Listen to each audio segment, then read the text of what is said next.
2 চামচ ওষুধ খাবেন, 1 ঘন্টা করে গিটার বাজাতে পারবেন। সম্পূর্ণ জিনসেন ফর্মুলায় তৈরি ইউনানি ঔষধ রেইনবো।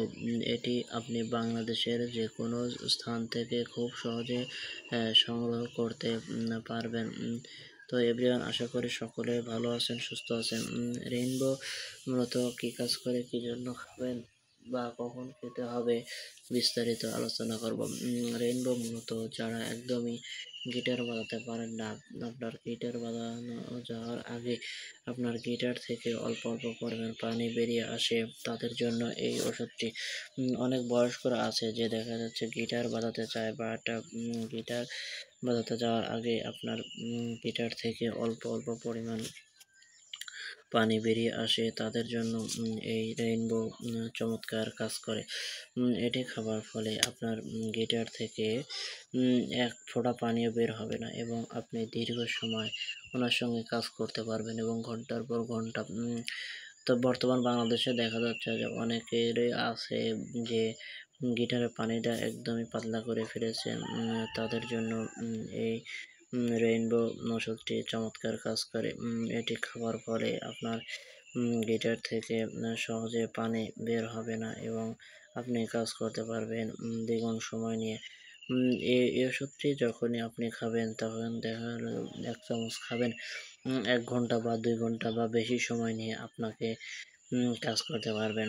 তবে ওষুধগুলো যখনই খাওয়া যায় দেখা যায় অনেক স্বস্তি নিয়ে কাজ করা যায়। কিন্তু এটি মূলত ওয়ান টাইমের একটি ওষুধ, কারণ প্রত্যেকটা ওষুধেই দেখা যাচ্ছে যে কিছু না কিছু সাইড এফেক্ট আছে। এটিও তার ব্যতিক্রম নয়। তবে যখনই খাবেন তখন একজন ডাক্তারের পরামর্শক্রমে ডাক্তার আপনাকে যেভাবে বলবে ঠিক সেইভাবে আপনাকে ওষুধটি খেতে হবে। তা না হলে আপনার স্বাস্থ্যের বা ত্বকের মারাত্মক সাইড ইফেক্ট বা পার্শ্ব প্রতিক্রিয়া হতে পারে।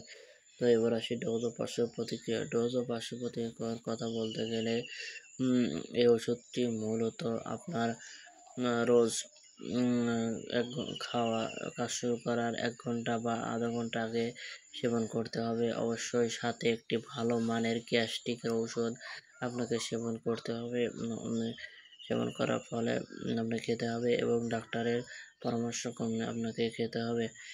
ডাক্তার আপনাকে যেভাবে বলবে ঠিক সেইভাবে ওষুধটি খেতে হবে।